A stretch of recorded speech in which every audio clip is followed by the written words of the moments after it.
Bonjour à tous, nous sommes le dimanche 9 juin, dimanche dit du temps ordinaire, parce que l'ordinaire de notre vie est rempli de cette extraordinaire aventure de Dieu avec les hommes. Dieu a tant aimé les hommes qu'il a envoyé son propre Fils pour habiter parmi nous. Et ce Fils, mort et ressuscité pour nous, nous dit « Je suis avec vous jusqu'à la fin des temps. Aujourd'hui, je suis avec toi. » Mon frère, ma sœur, je veux vivre avec les hommes et je veux vivre pour l'éternité. Je veux qu'il n'ait pas peur de ce combat spirituel qui nous amène à considérer que notre pauvreté est profonde, que sans lui nous ne pouvons pas être sauvés. Au fond, il n'y a pas à tourner autour du pot. Nous sommes pécheurs, mais nous sommes des pécheurs sauvés.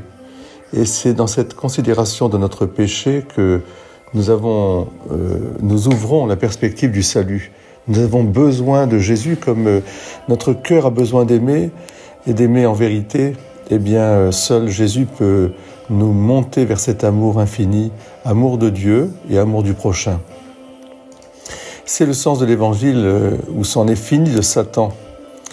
Aujourd'hui, Jésus nous éclaire sur ce qu'est la véritable pureté. La fin de l'Évangile nous le confirme. Être pur, ce n'est pas être sans péché, mais être pur, c'est reconnaître justement son péché et demander pardon. Depuis Saint Pierre, en passant par Saint Paul, Saint Augustin, Sainte Marie-Madeleine, Sainte Thérèse d'Enfant Jésus, tous les saints se sont considérés comme pauvres et pécheurs. Et je dirais que nous sommes tous impurs, et nous le sommes d'autant plus si nous croyons que nous sommes sans péché et que nous sommes parfaits.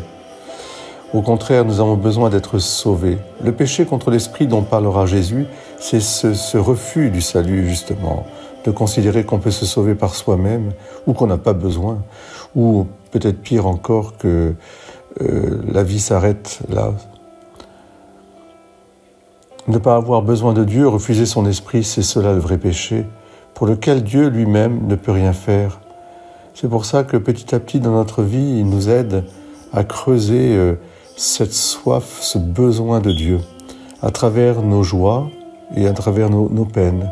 Et surtout, on peut le dire, à travers une âme humble qui se met à l'écoute de son cœur profond, qui sait pleurer aussi ses fautes et demander pardon, mais qui sait aussi se redresser et redonner vie, non seulement de la vie qu'il a reçue de Dieu, mais pour les autres, de redonner vie.